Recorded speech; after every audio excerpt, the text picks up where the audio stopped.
요한복음 5장의 뒷부분 상당히 긴 분량의 말씀을 읽었습니다. 이 5장과 같은 이런 방식이 요한복음 전반부의 아주 특징적인 아주 일관된 그런 기술 방식이에요. 그래서 전반부에 먼저 하나의 크고 놀라운 사건을 기술하고 나서 사실은 그것과 관련된 더 긴 예수님의 가르침을 베푸는 그런 방식이 요한복음의 전반부를 이루고 있는 그런 아주 일관된 방식입니다. 그런데 이제 오늘 말씀이 길다고 그랬죠? 그런데 이 말씀이 요 전반부에 있는 사건과 긴밀하게 연관되어 있다는 걸 하나는 잘 붙잡아야 돼요. 요거를 놓치면 그러면 이 예수님의 이야기가 뭐에 대해서 지금 가르치고 계시는지를 잘 붙잡기가 쉽지가 않습니다. 또 하나는 이 말씀, 예수님의 가르치는 말씀의 핵심에는 예수님을 온전히 믿을 것. 특별히 오늘 이 5장의 전체 주제는 안식일의 성취인 예수님을 믿을 것을 예수님이 요구하시는 그런 내용인 거죠. 그러면 이런 이 배경하에서 우리 지난 시간에 어떤 내용을 좀 들었냐면 오늘 대표 기도 가운데서도 잘 표현됐던 것처럼 베데스다 연못에서 38년 된 병자를 예수님이 말 한마디로 치유해 주셨죠. 우리는 이 사건을 또 이 부분만 주목하거나 이 부분만을 전체인 것처럼 본다면 이 이야기도 다 제대로 알지 못하는 것이죠. 예수님은 이 사람을 온전히 낫게 해주시면서 동시에 네가 누웠던 그 자리를 들고 걸어가라라고 명하세요. 이 명령은 어떤 것입니까?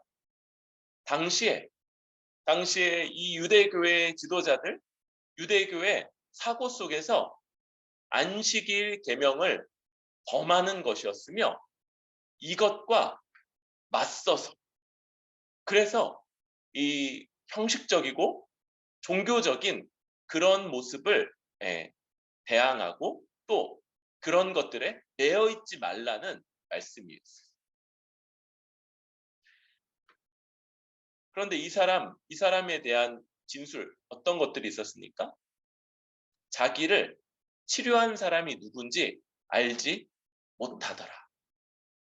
이 사람은요, 38년 동안 괴롭혔던 그 병에서는 노임받았지만 그러나 자기를 낫게 해준 그 예수님을 진정으로 알지는 못했고 어떤 모습입니까? 자기에게 너 왜 짐 들고 가냐? 그거 안식을 범하는 거다. 말하는 사람들에게 이거 저를 낫게 한 사람이 시켜서 그랬습니다. 그리고 결국 예수님이 누군지 알게 됐을 때 그들에게 가서 바로 예수란 사람이었습니다라고 고발함으로써 이 예수님이 유대 지역에서 더 이상 사역하지 못하게 하시죠. 그러면서 또 하나 예수님은 이 사람에게 한 번 더 권면을 하시죠. 내가 이제 다 나았으니까 더 큰 것이 생기지 않도록 죄를 범하지 말라. 더 큰 것 뭘까요? 더 큰 질병일까요? 예, 바로 이제 오늘 말씀이 19절부터 이어지는 이 긴 말씀이 주로 가지고 있는 내용, 바로 심판이라는 문제와 관련돼 있게 되죠. 19절부터 29절까지는 이제 심판이라는 주제가 나타나게 됩니다. 여러분, 지금요, 전반부는 되게 그냥 좋은 내용이었어요. 그렇죠? 38년 동안 알아왔던 병도 나았을 뿐만 아니라 안식과 관련된 거였잖아요. 안식, 복락. 하나님 나라에서 누리는 그 귀한 복, 이런 것들이 앞부분의 주제였었는데 예수님의 가르침이 시작되자 이제 심판이라는 맥락으로 이야기가 전개되는, 앞부분만 하고 넘어가면 좋았을 뻔했죠. 6장도 앞부분은 되게 좋은 내용인데, 그렇죠? 오병이어 사건. 네. 그러니까 되게 좋은 내용들만 우리는 앞부분만 봤으면 좋을 뻔했어요. 그렇죠? 베데스다 연못에 38년 된 명자도 낳고, 그 다음에 6장 넘어가면서 이제 오병이어 사건도 펼쳐지는 이런 것들만 이렇게 짧게 짧게 보고 넘어갔으면 좋을 뻔했는데 예수님이 그렇게 내버려 두시지 않는 겁니다. 심판의 문제가 나타나고 있어요. 여러분, 우리는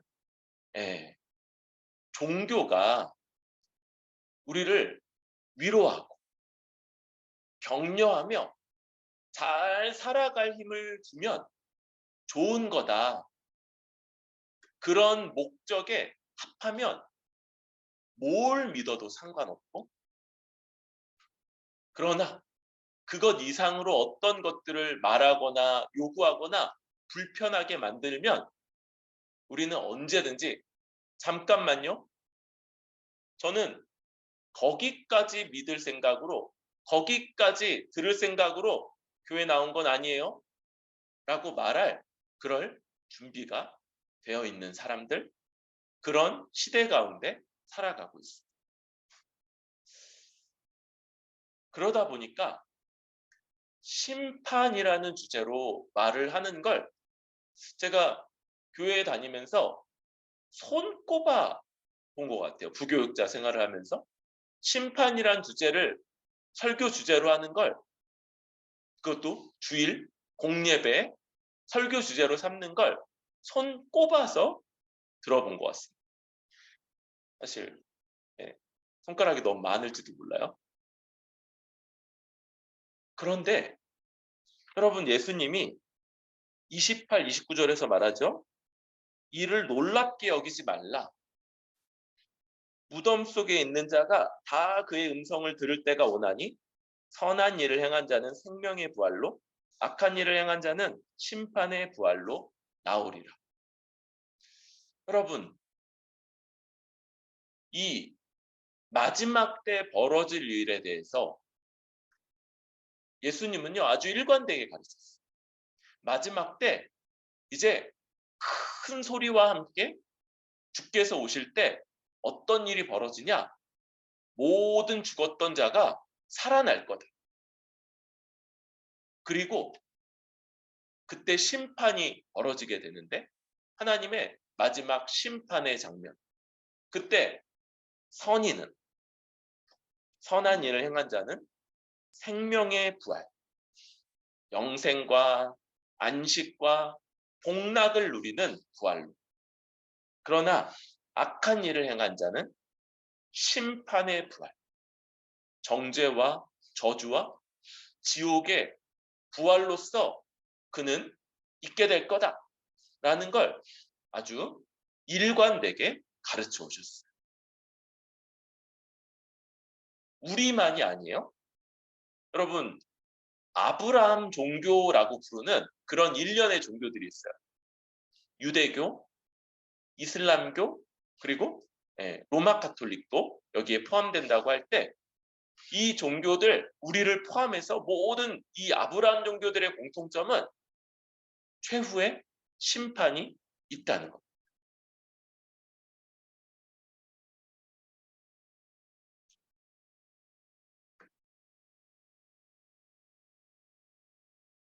다만 요 나머지 세 개 종교, 유대교, 이슬람교, 로마 카톨릭과 우리의 차이도 있는데 이 세 종교는요 마지막 심판이 도달하기까지 그 일이 실제로 시행되기까지 어떤 결과가 날지 알 수 없다는 입장인 것과 달리 오직 우리 개신교만이 그때 하나님이 마지막 때 하실 심판을 우리는 미리 듣는다. 예수 믿을 때 예수 그리스도를 믿는 그 순간에 우리에게 베풀어지는 그 하나님의 의롭다 하심이 마지막 심판 자리에 벌어질 것과 다르지 않다는 요 차이만 갖고 있는 마지막 심판의 자리가 있다는 것, 이것은 이 아브라함 종교라고 불리는 이 여러 종교들이 공통적으로 갖고 있는 것이며 우리도 반드시 그 앞에 서게 되는 그런 자리라고 할 수 있습니다. 우리는 먼저 이 심판이 여기 29절에 말하는 것처럼 안식과 동전의 양면 같은 심판이라는 걸 기억을 해야 돼. 여기 생명의 부활, 심판의 부활, 이 생명의 부활이 바로 주님이 주시고자 했던 그 안식이고 네가 더 큰 일을 당하지 않도록 죄를 짓지 말라고 경고하셨을 때 주님이 경고하셨더니 더 큰 일입니다. 그리고 회색지대가 없는 모든 성경은 그때는 여러분 그때가 되기 전까지 여러분 우리 교회의 판단도 사람의 판단도 모두 완전히 옳거나 완전히 그르다고 말할 수가 없죠. 우리는 다 우리 자신의 판단이나 선택에 완전하지 못한 그것은 실수가 있을 수 있고 오류가 있을 수 있다는 걸 우리는 전제할 수밖에 없어요. 물론 그래서 모든 선택은 옳지 않다 이렇게 가면 안 되죠. 뭡니까? 우리는 그래서 최선을 다해서 신중히 주의 말씀을 숙고함으로 선택하고 판단하는 거고 또 하나 어떤 문제가 불분명할 때는 선택하지 않는 방식을 취합니다. 시간이 더 가면 분명해질 거라는 걸 우리는 생각합니다. 그래서 어떤 문제들을 시의 적절하게 대응해야 되지 않습니까? 왜 이렇게 교회는 느립니까? 이런 불만을 많이 들어요. 그런데 왜냐하면 우리가 조금 더 바르게 선택하기 위함입니다. 그래서 무슨 일이 탁 벌어지는 그 다음날 어떤 원칙을 세우고 어떤 걸 결정하고 어떤 걸 우리의 방향성으로 삼는다. 이런 일을 거의 하지 않는다. 어떤 일이 분명해지고 확실해질 때까지 시간을 둠으로써 선택의 오류와 또 실수를 덜 범하고자 하는 이런 신중함이 교회의 결정의 특징입니다.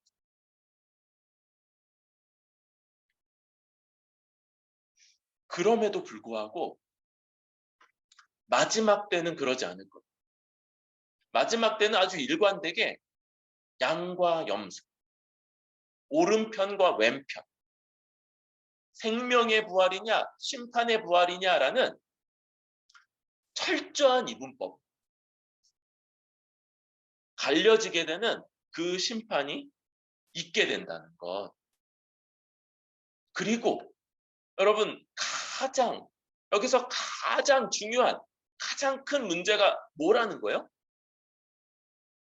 불신자들은 여러분 안타깝지만 불신자들은 분명해요. 타종교인 분명하죠. 문제는 어디냐면요. 문제는 어디 놓여 있냐면 하나님을 믿는다고 말하는 사람들. 적당한 종교적인 행위와 형식들을 갖추고 있는 사람들 안에서 문제가 벌어지게 됩니다. 예수님이 공감복음서를 통해서 말씀해 주시죠. 너희 내 왼편은 이 심판의 부활 쪽이요. 지옥이요, 지옥. 너희 왼편이다 말하자 그 사람들이 깜짝 놀라는 거예요. 아니, 우리가 왜 왼편입니까? 우리가 왜 지옥 갑니까? 우리가 평생 교회 다니고 평생 헌금하고 평생 봉사하고 평생 그렇게 살지 않았습니까? 그 말은 없어요. 그 말은 그냥 그럴 거라는 저의 상상, 신중한 추론 이런 것들. 왜요? 종교적인 방식에 아주 깊이 물들어 있었던 사람들이. 여러분 오늘 어떤 맥락이에요? 지금 예수님을 죽여야 된다. 그리고는 예수님이 이제 유대 지역에 가시는 게 어려워지세요. 갈릴리 지역에만 주로 사역을 하시죠. 유대에 가실 때마다 거기서 문제가 벌어지고 자기를 죽이려고 하는 사람들을 만나시죠. 근데 예수님 죽으시면 돼요? 안 돼요? 아직 안 돼요. 왜? 때가 있어요. 하나님이 정한 때까지는 살아남으셔야 되기 때문에 예수님이 유대 지역에 갈 때 조심해서 가십니다. 물론 그냥 목숨만 유지하시려고 숨어만 계시지 않아요. 거기서도 드러내놓고 말씀하시고 가르치시지만 이 종교적인 행태들. 이 사람들이 가장 열심히 있어 보였던 사람. 예수님이 말씀하시기 전까지 가장 하나님께 신실해 보이는 사람들, 바로 유대인의 당국자들과 바리새인들이 그러했었어요. 예수님이 그러면서 자기를 부인하고 대적하고 적대하는 사람들을 보면서 지금 이 얘기를 하고 계십니다. 그러니까 이 심판이 있고 아들에게 모든 심판의 권한이 맡겨져 있으며 오직 그래서 예수님을 향한 태도, 하나님을 공경하는 것, 그거 예수 그리스도를 공경함으로 예수님을 믿고 의지하고 그를 따르는 것으로만 하나님을 향한 신앙이 표현될 것이다 라고 말하는 이것이 바로 예수님의 가르치심이고 이 누구에게 하는 말들이냐면 교회를 다니는 사람, 나는 예수님을 믿는다 여기는 사람들에게 지금 예수님이 하시고 있는 말씀입니다. 여러분, 우리는 예수님의 이 지적, 이 신중한 가르침을 잘 귀 기울여야 돼요. 종교적인 외형, 예배도 드리고 헌금도 하고 적당히 봉사도 할 때, 그런데 정말로 안식 주시는 그 예수님, 안식의 주이신 예수님을 주로 믿는가? 그분이 주이시며 나는 종인가?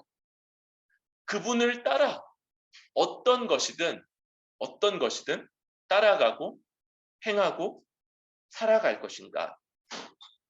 아니면 초반에 얘기했죠? 예수님이 나에게 위로가 되고 나를 격려하며 내 선택과 판단을 지지해 줄 때 우리는 언제든지 예수님을 믿을 준비가 돼 있고 거기까지는 예수 아니어도 돼. 부처여도 상관없고 마호메 테여도 상관없고 그냥 단순히 우리가 예수라는 이름이 익숙하기 때문이지 다 똑같다니까요. 그런데 거기서 그 선을 넘어갈 때 그 선 넘는 것을 예수님께 허용할 거냐? 예수님, 내가 예배 안 빠지잖아요. 내가 헌금하잖아요. 내가 시키는 일 웬만한 거 다 하잖아요. 꼭 그 선을 넘으셔야겠습니까? 라고 예수님을 제한하는 사람은 아닌지, 우리에게 있는 선을 예수님이 넘는 걸 용납하지 않는 그런 사람은 아닌지 우리 자신을 잘 돌아보고 우리도 그렇게 그런 방식으로 저 명백한 모든 사람들이 모든 아브라함 종교가 기록하고 있는 하나님의 심판에 대해서 무시하거나 그걸 부정하는 그런 사람은 아닌지 돌아볼 수 있기를 바랍니다. 30절부터 40절까지는 여러분 예수님을 증언하는 증언 이런 이야기가 주된 논의를 가집니다. 그런데 예수님이 두 증인을 내세웁니다. 두 증인을 내세운다. 이걸 할 때 여러분 뭐가 생각나요? 그죠? 율법에 나오는 재판 규정이 생각나죠. 그럴 때 두세 증인이 없으면 그 증언은 재판정에서 무효하다. 두세 증인이 없으면 그 증언은 받지 말 것이요. 라는 이 율법의 규정을 생각해야 돼요. 그런데 먼저 더 크게 지금 이게 재판 형식을 갖고 있다는 것. 그리고 뒤에는 이제 고발이라는 표현이 나오면서 이게 그 검사의 역할이죠. 누가 정죄하고 누가 죄를 증명해내고 그럴 거냐라는 이 고발, 검사의 역할. 이런 지금 일련의 재판의 장면이 묘사되고 있다는 것. 요걸 조금 생각하고 넘어가려고. 이 세상에서 여러분 우리는 어떤 재판이 부당하다는 생각을 하긴 해요. 그렇죠? 그래서 막 몇십억 뇌물을 받았다고 하는 사람이 무죄 판결을 나면 그러면 우리는 이거 부당한 것 같아. 또 어떤 경우에 어떤 사람에게 막 큰 벌이 나왔을 때 잘 됐다. 역시 공의는 살아있어. 뭐 이런 생각을 하기도. 그런데 우리가 갖고 있는 이 재판제도 자체가 하나님이 마지막 때에 행하실 것을 이 땅에서 본떠서 그걸 상상, 우리가 할 수 있는 한 상상에서 그걸 구현해낸 게 현재 재판이라는 제도인 거예요. 그러니까 여러분 재판 그게 의롭든 불의하든 내 마음에 맞든 틀리든 간에 이것 자체가 뭘 생각하도록 해야 되냐면 우리 앞에 우리도 그 재판 자리 판사의 자리에 누가 앉아 계세요 그때? 하나님이. 그런데 아주 두려워요. 그때 그분은 죽임당하시는 어린 양으로 그런 분이 아니라 온 세상의 권세를 가지고 천군 천사가 아우르는 그런 분으로서 그 자리에 앉아 계시고 그래서 우리가 약간 이렇게 눈 높이 들기 어려워. 이렇게 눈 마주치기 어려워. 그리고 검사와 변호사가 있게 되죠. 검사, 정죄하는 역할. 이게 이제 한 그림에서는 사탄으로 나타나기도 해요. 사탄이 각 사람을 정죄하고 그 사람을 고발하는 고발자 이런 걸로 나타나기도 합니다. 모세가 그런 역할을 한다고도 나오죠. 그래서 율법이 그런 역할을 할 거예요. 율법. 그런데 어떤 사람들은 그들의 행위에 대해서 변호해 줄 수 있는 사람이 없을 거예요. 불신자. 그런데 우리 신자들은요. 변호사. 성경에 이 변호사가 보혜사라고도 나오고요. 파라클레토스라는 단어인데 이게 우리에게 있다고 말하는 우리에게. 우리는 그 자리에 이 변호사와 함께 설 것인데요. 오직 누구가? 좀 전에 얘기한 대로 그분이 안식의 주가 돼서 우리의 주인 되시고 우리의 삶에 전권을 받아서 그게 어딨어? 그러면서 마음대로 넘어오셔서 우리를 이끌어 가시는 걸 그럼요. 얼마든지 그러셔야지요. 라고 인정한 사람들에게만 이 변호사가 있을 거예요. 그러면서 주님은 자신을 믿도록 두 증인을 제시하세요. 두 증인. 그러면서 이 유대의 재판 전통을 가져오시면서 자신을 믿도록, 자기의 발언을 믿도록, 내가 너희에게 안식 주는 주이다. 나를 믿고 따라야지만 하나님을 믿는 거고, 그런 자만이 이 생명의 부활, 안식으로 나아갈 수 있다는 이 증언을 믿도록 내가 두 증인을 제시하겠노라. 이렇게 말씀. 그런데 먼저 나오는 세례 요한 있죠? 33절.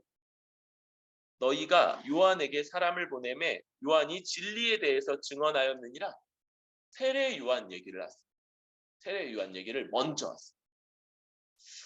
세례 요한, 너희가 세례 요한에게 사람을 보냈을 때 요한이 진리에 대해서, 근데 누구에 대해서 증언했어요? 예수님에 대해서 증언했죠. 보라, 세상 죄를 지고 가는 하나님의 어린 양이다 라고, 하나님의 어린 양, 이렇게 예수님을 요한이 증언했다고. 요한이 자기 제자들에게 뭐라고 했어요? 내가 저분 따르라고 그랬다고. 증언해야 될 사람들은 너희다. 그 요한의 제자들이 예수님의 제자들과 약간 경쟁 구도를 이룰 때 나는 절대로 경쟁하라고 시키지 않았다. 오히려 그분 따라가라고 내가 말했다고 너희가 증언해야 될 사람인데 왜 예수님의 제자들과 다투냐. 그러면서 자기 제자들에게 예수님이 따라야 될 사람이라고 그렇게 말씀했다. 이 세례 요한에게 너희가 그의 말을 듣지 않았냐? 그런데 34절. 나는 사람에게서 증언을 취하지 아니하노라. 예수님이 세례 요한의 증언이 필요하기 때문에 세례 요한을 거론하는 게 아니라. 그러니까 예수님이 자신을 믿도록 하는 두 증인을 된다고 그랬죠? 세례 요한이 들어가요, 안 들어가요? 안 들어가요. 세례 요한은 번외예요. 그런데 왜 번외 얘기를 하는 거예요? 이 말을 하는 것은 너희로 구원을 받게 하려 함이니라. 여러분, 예수님이요. 이렇게 자기를 거역하고 대적하는 자들 향해서도 세례 요한까지 언급하시면서 믿고 구원받도록 너희가 내 말 그렇게 자꾸 거부하고 안 들으면 세례 요한의 말 너네가 좋아했지 않냐. 뒤에 나오죠? 요한은 켜서 비추이는 등불이라 너희가 한때 그 빛에 즐거이 있기를 원하였건 니네가 좋아했던 그 사람의 말이라도 듣고 믿고 돌이켜라 라고 이렇게 번외로 세례 요한까지 언급하시죠. 그러면서 좀 돌이키라고 너희 앞에 놓여있는 그 나를 대적할 때 피할 수 없을 하나님의 심판의 부활, 지옥의 형벌을 좀 피하라고 그렇게 말씀하시죠. 그런데 여러분, 세례 요한보다 예수님이 진정으로 취하시는 두 증인이 있죠. 뭡니까? 36절. 요한의 증거보다 더 큰 증거가 있으니 이게 첫 번째인데요. 아버지께서 내게 주사 이루시게 하시는 역사, 곧 내가 하는 그 역사가 아버지께서 나를 보내신 것을 증언하는 것이요. 이게 첫 번째. 뭡니까? 하나님이 보내시지 않았으면 예수님이 결코 할 수 없는 그 일, 예수님이 하신 일. 오늘 본문의 맥락에서 뭡니까? 38년 된 병자를 말 한마디로 치유한 그 일.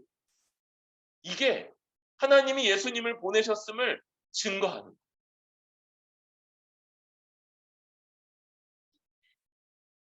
그러니까 그걸 보고 그 38년 된 병자가 나았다는 걸 정당하게 보면 그럼 예수님이 자신이 안식 주는 주인이시고 나를 믿고 따를 것을 요구하는 걸 얼마든지 들을 수 있다. 두 번째가 나와야 되겠죠? 두 번째 뭡니까? 또한 나를 보내신 아버지께서 친히 나를 위하여 증언하셨느니라. 아버지가 친히 하신 증언. 여러분, 이것은 잘 눈에 보이지 않죠? 그런데 공관복음서를 통해서 예수님이 세례 받으실 때 하늘에서 하나님의 증언이 울렸다는 얘기가 기록되어 있습니다. 이는 내 사랑하는 자, 내 기뻐하는 아들이다라는 하나님의 증언이 하늘에서 울렸거든요. 또한 얘가 있죠. 변화산 위에서 예수님이 베드로, 야고보, 요한과 함께 그 위에 오르셨을 때 하늘에서 또 한 번 소리가 울려요. 이는 내 기뻐하는 자다. 너희는 그의 말을 들을지어다.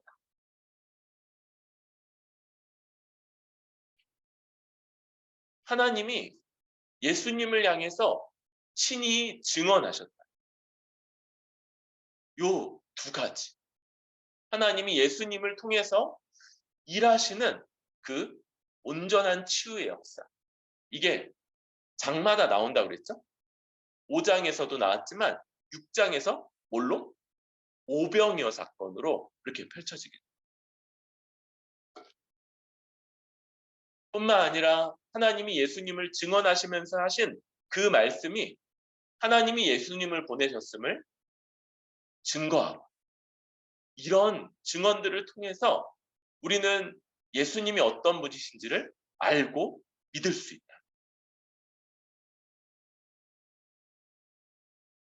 이 이야기를 이렇게 오해하면 안 돼요.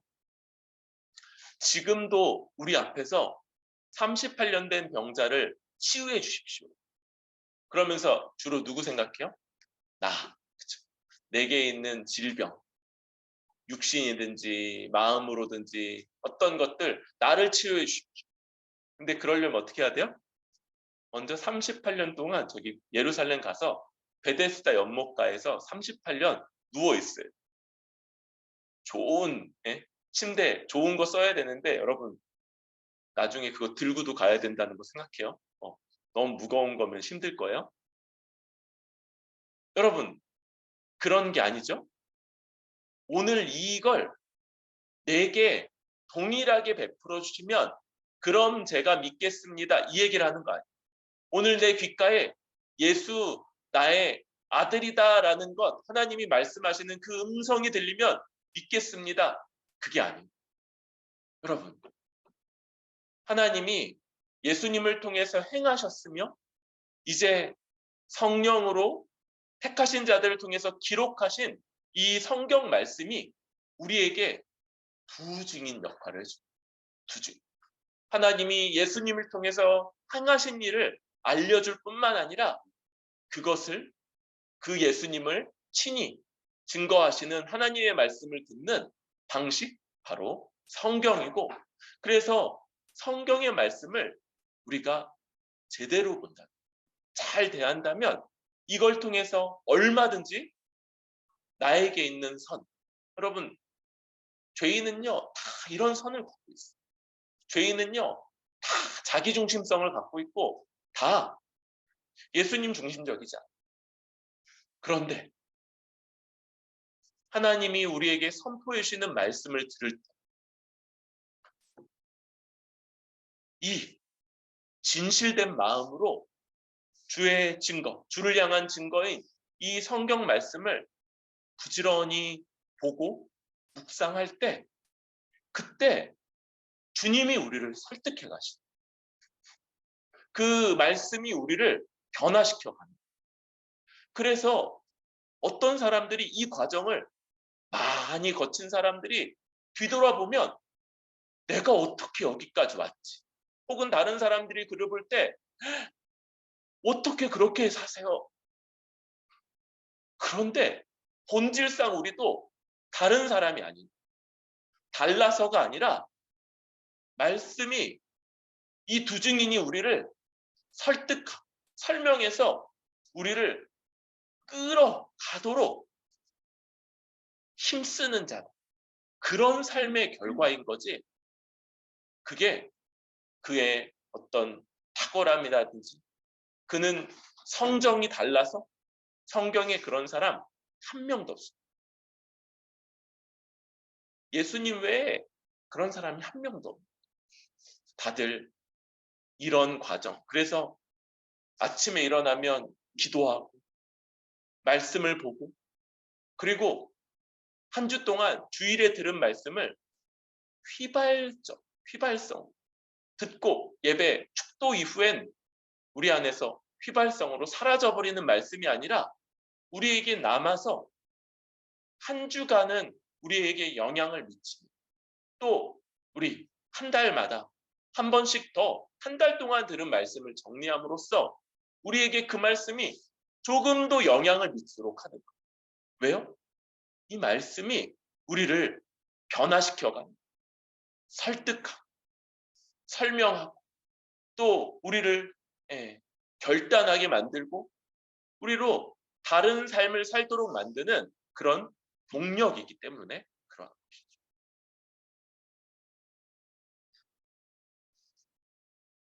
그런데 여러분 예수님이 이렇게 말씀하시면서도 이 말씀을 들었던 1차 청중 누굽니까? 유대인들이죠. 유대인 당국자들과 바리새인들에 대해서는 그들이 실패할 걸 예견했어요. 세 가지로 실패할 걸 예견하죠. 그런데 우리는 이걸 좀 반면교사로 삼으면 좋겠어요. 타산지석으로 삼을 수 있으면 좋겠습니다. 37절 하나님이 나를 증언하셨느니라. 그런데 너희는 아무 때에도 그 음성을 듣지 못하였고 그 형상을 보지 못하였으며 그 말씀이 너희 속에 거하지 아니하니. 여러분 지금요 다시 이런 것도 이게 아니에요. 예수님의 음성 듣고 하나님의 음성 듣고 하나님의 형상 못 받고 그냥 단순히 이런 얘기를 하는 게 아니에요. 여러분 하나님의 음성을 들었던 자가 있어요. 누구인지 알아요? 저 모세죠. 모세. 모세는요 하나님과 대면하여 친구처럼 논의했다 그랬어요. 모세는 하나님의 말씀을 음성을 듣고 그 말씀을 전달하는 역할을 맡아서 모세는 하나님의 음성을 들었어요. 그래서 모세의 하나님의 음성을 들었는데 그런데 유대인들은 지금 예수님의 말씀을 들어요? 못 들어요? 못 듣고 있죠. 이건 뭘 나타내냐? 유대인들 모세 율법을 그렇게 중요하게 여기는 듯해 보였던 그 유대인들은 모세의 제자가 아니라. 두 번째는 너희는 그의 형상을 보지 못하였다는 얘기죠. 그러면 하나님의 형상을 본 사람이 있습니까? 이건 이제 복잡한 얘기긴 해요. 그런데 성경에서 야곱이 하나님의 형상을 봤다 이렇게 말해요. 야곱이 언제? 야복강에서 하나님을 보았노라 이렇게 말해요. 그래서 분이엘이죠. 분이엘. 내가 하나님의 얼굴을 보고도 살아남았다.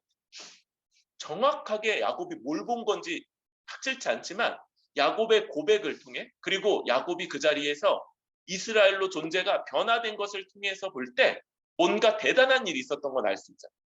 그걸 야곱은 하나님의 얼굴을 보았다고 표현을 한. 그런데 지금 유대인들이 예수님을 보고 있는데 하나님으로 인식을 해요, 못해요? 못한. 여기서 우리는 두 번째, 유대인들은 말로는 자기가 이스라엘이라고 주장했지만 그들은 참 이스라엘이 아니라는 걸 알 수 있다. 세 번째 뭡니까? 하나님의 말씀이 너희 속에 거하지 않는다. 여러분, 여호수아가 여호수아 1장 8절 뭡니까? 이 말씀을 내 입에서 주야로 떠나지 않게 해라. 그런 말. 시편 기자가 뭐라고 말합니까? 주의 말씀이 꿀송이보다 어떻게 더 답니까? 이렇게 고백을 했죠. 그들에게는 하나님의 복이 결정적으로 그 말씀이 내주하는가, 그 말씀이 우리 안에 있어서 내가 자연인으로, 그래서 내가 좋은 걸 좋다, 내가 싫은 걸 나쁘다, 그리고 내 마음대로 판단하는 것이 아니라 그 말씀이 내 안에서 먼저 작동을 하는지, 내가 이게 좋은 거예요. 내가 원래 좋아했던 거예요. 근데 말씀이 하나님이 기뻐하시는 게 아니야 라고 내가 선택하기에 앞서 작동을 하는가. 내가 어떤 것들을 하기 싫어. 그런데 그 말씀이 먼저 네가 싫은 것보다 이것은 하나님이 기뻐하시는 거야 라고 먼저 이 말씀이 작동하는가. 아니면 자연인, 이런 말씀의 기능 없이 그냥 내가 좋아하는 걸 그거 좋은 거네, 내가 싫어하는 거 그거 나쁜 거네 라고 판단하며 그렇게 살아가는 자인가. 이게 하나님의 복을 받느냐, 하나님의 안식을 누리느냐, 하나님 나라 들어가느냐의 결정적인 문제였다는 거예요. 그래서 그들이 그 말씀을 마음에 간직하고자 묵상하고, 그리고 이 말씀을 거슬러서 말씀을 거슬른다는 것, 곧 하나님께 범죄하지 않기 위해서 애썼던 것과 달리 유대인들은 예수님을 받아들이지 않으며 그분의 이 법정적으로까지 주어진 이 명백한 증언을 받지 않는다. 그러니까 이들은 그 복에 참여하지 못할 자라는 게 분명하다. 여기 이 말씀이 이렇게 맞춰지죠? 38절, 그가 보내신 이를 믿지 아니하는.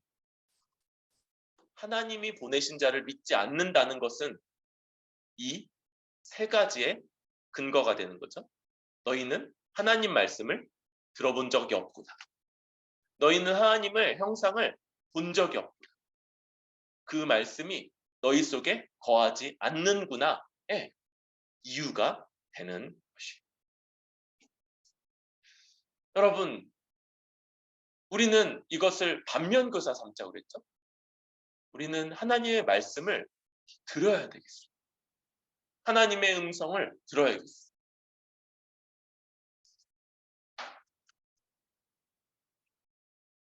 하나님의 형상을 보아야겠습니다. 날마다 새롭게 하나님을 봐야겠습니다. 마치 모세가 하나님 앞에 가서 하나님을 대면했을 때 그 얼굴에서 빛이 났던 것처럼 우리가 이렇게 얼굴에 빛이 나게. 그래서 지금 제 얼굴이 약간 빛나나요, 여러분?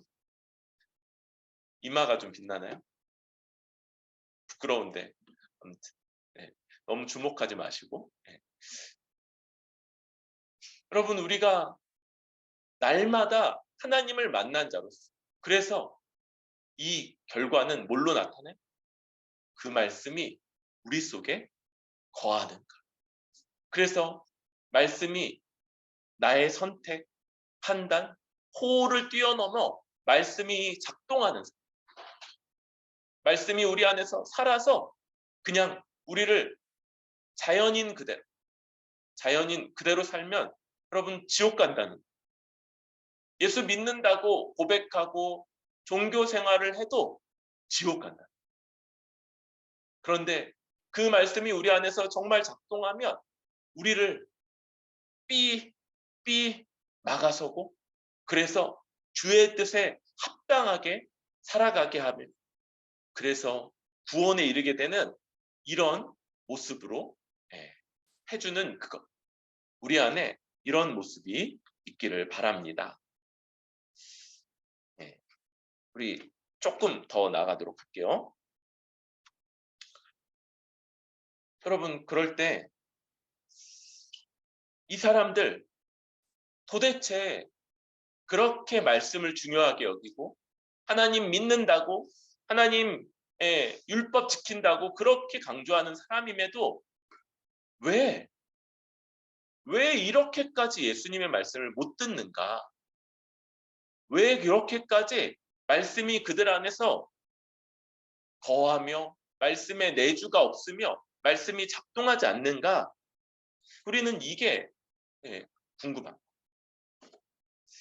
그럴 때 예수님이 뭐라고 말씀합니까? 너희가 성경에서 영생을 얻는 줄 생각하고 성경을 연구하는데 그거 잘하는 거다. 그건 잘하는 거다. 그런데 성경의 그 내용, 영생이 그것이 내게 대해 증언하는 겁니다. 예수 그리스도를 통해서 영생을 누리게 된다는 것, 그게 성경, 곧 구약 성경의 내용이라. 그런데 문제는 뭡니까? 너희가 그 영생을 얻기 위해 예수님께 오기를 원하지 않아요? 나는 사람에게서 영광을 취하지 않아요. 다시 말하면 사람들이 예수님을 쫓는 것 자체를 예수님은 추구하는 게 아니에요. 뭘 원하셔요?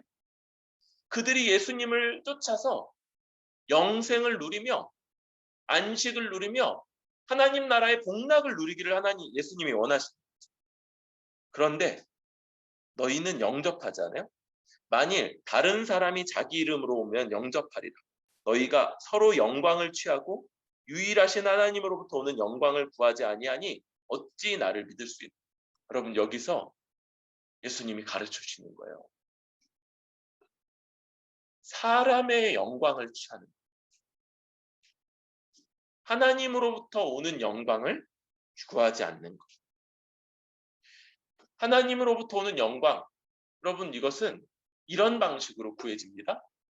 그 삶을 전적으로 낮춰서 하나님께 영광을 돌려요. 그때 하나님이 그에게 영광을 허락하시는 방식. 예수님이 자기를 비워서 종됨을 고백하며 종으로서 살아가셨을 때 죽으신 그분을 하나님이 살리시고 높이셨던 것처럼, 요한복음에서 예수님의 영광의 자리가 이제 조금 있으면 나타나요. 그 영광의 자리가 어디냐면 십자가입니다.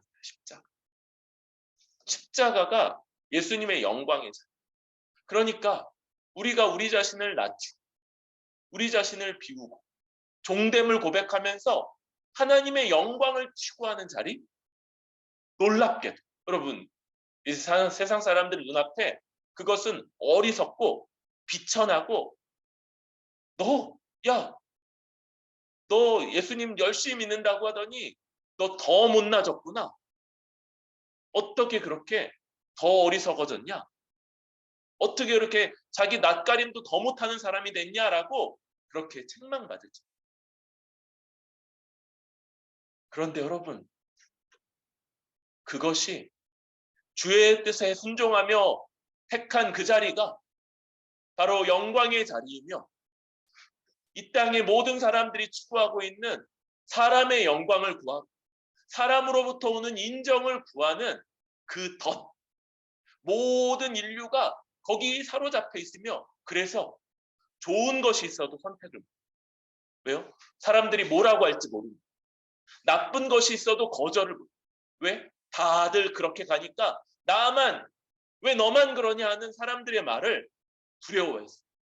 그런데 우리 예수님을 따라 예수님이 우리의 주가 되시고, 그리고 우리 안에 그렇게 행할 수 있는 용기와 의지와 결단과 결심도 주의 말씀으로 주시는 그런 사람들인 우리는 그 길을 택할 수 있고 따라갈 수 있고 그렇게 살아갈 수 있는 사람들. 여러분, 낮아지는 걸 두려워하지 않을 수 있기를 바랍니다. 사람들에게 좀 못났다, 어리석다 말 듣는 걸 그렇게 많이 따지지 않습니다. 주 앞에 그걸 가지고 나아가면 됩니다. 우리 주님이 사람들에게 가장 비천하고 어리석고 부족한 자라고 여김받았던 것 기억하면서 그런 자리에서도 얼마든지 주의 뜻대로 살아갈 수 있는 힘과 능력과 용기와 지혜를 주님께 구하고 주의 말씀이 우리에게 이 모든 것들을 공급해 줄 수 있기를 구하고 기대하면서 주의 말씀을 우리 안에 내주하도록 합니다. 우리 안에 그 말씀이 거하게끔 하는 이것에 힘쓰는 것, 그게 바로 우리가 살아가야 될 길. 마지막으로 주님은 너희를 내가 고발 안 할 거다. 모세가 고발할 거다. 여러분, 이렇게 자기를 비우고 자기를 낮추고 그렇게 살아가는 삶에 드러나는 모습은 뭡니까? 모세의 율법을 두 가지로 요약할 때 하나님 사랑과 이웃 사랑이라고 했죠. 바로 드러나는 모습은 이웃을 내 몸과 같이 사랑하는 거죠. 그 안에 가지는 마음의 동기는 뭡니까? 하나님을 더 높이고자 하는 마음, 하나님께 더 영광 돌리고자 하는 마음, 하나님 앞에서 하나님께 충성하고자 하는 마음이 그 동기일 거예요. 그리고 이 둘은 불과 분리로서 이웃을 내 몸과 같이 사랑하는 건 언제나 하나님을 충성하며 하나님께 영광 돌리고자 하는 동기로서, 그리고 이 동기는 반드시 내 눈앞에 보이는 지체들을 예수님처럼 하나님처럼 여기면서 그들을 존귀하게 여기고 돌보는 방식으로만 나타나게 될 거다 생각합니다. 우리 38년 된 병자를 다시 생각할 때 그는 병 나았지만 그러나 그를 오랫동안 붙잡고 있었던 그 덫에서는 벗어나지 못했던 걸. 여러분, 우리는 다릅니다. 우리는 사람들의 눈, 시선, 판단에서부터 벗어나서 오직 한 분의 판단 앞에서만 살아가는 자들이고 그분의 이 놀라운 지혜와 힘주심과 용기 주심이 주의 말씀으로 우리에게 베풀어주고 있는 사람. 오늘 이 말씀을 우리가 잘 들을 수 있기를 바랍니다. 그리고 날마다 다시 한번 말씀을 보면서 말씀을 기억하고 힘을 얻고 이 말씀이 내주함으로써 주의 분명한 증거 가운데 힘있게 살아가는 저와 여러분들 되시기를 바랍니다.